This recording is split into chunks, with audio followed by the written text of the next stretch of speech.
Hello friends, હું છું ભાવના રાઠોડ. રસોઈ કી રાની ચેનલમાં તમારું સ્વાગત છે. આજે આપણે બનાવીશું વધેલા ભાતમાંથી ભજીયા. જો તમે મારી ચેનલ ઉપર નવા હોય તો આવી અવનવી રેસીપી જોવા માટે મારી ચેનલને સબસ્ક્રાઈબ કરી લો અને બાજુમાં બેલ આઇકન બટન છે તેને પ્રેસ કરી લો. તો ચાલો સામગ્રી જોઈ લઈએ.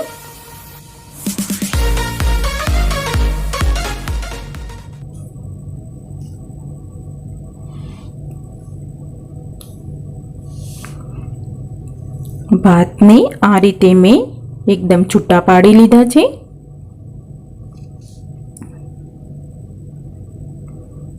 એક વાટકી ચણાનો લોટ લીધો છે. આદુ મરચાં લસણ ધાણાની પેસ્ટ બનાવી લીધી છે અને ડુંગળી સમારી લીધી છે 2 નંગ. ડુંગળીને આપણે એમાં એડ કરી લઈએ.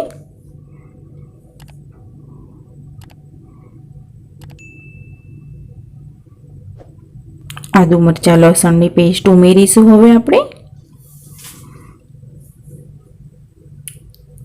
વધેલા ભાત વેસ્ટ ના જાય એ માટે આપણે તેના ભજીયા બનાવી લઈશું. આજે તમે પણ બનાવો આ રેસીપી, એકદમ ક્રિસ્પી અને સ્વાદિષ્ટ લાગે છે. તો ચણાનો લોટ ઉમેરી લઈએ આપણે. હવે જે પ્રમાણમાં ભાત લીધા હોય એના ચોથા ભાગનો આપણે ચણાનો લોટ લીધો છે.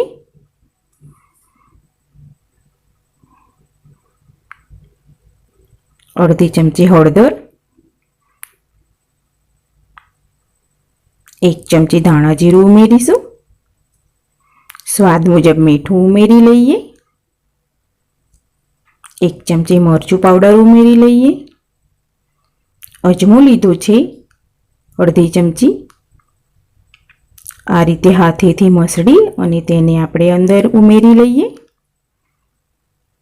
નાની અડધી ચમચી હિંગ લીધી છે. આ રીતે પાણી થોડું થોડું ઉમેરતા જઈ અને બધા મસાલા આપણે મિક્સ કરી લઈશું.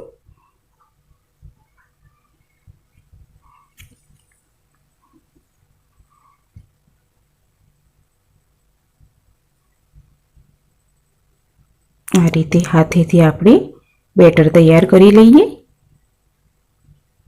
તો તૈયાર છે આપણું ભજીયાનું બેટર તૈયાર.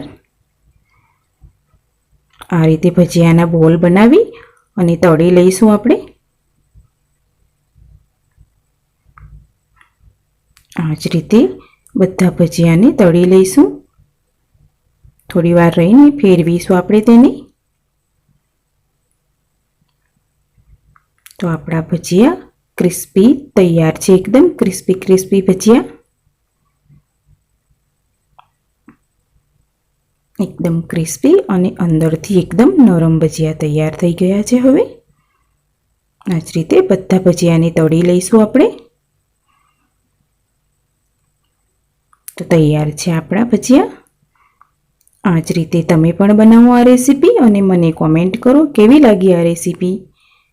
જો તમને મારો વિડીયો ગમ્યો હોય તો લાઈક કરો, સબસ્ક્રાઈબ કરો.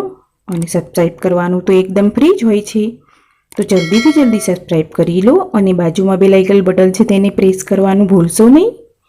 તો ફરી મળીશું આપણે એક નવી રેસીપી સાથે. Thank you.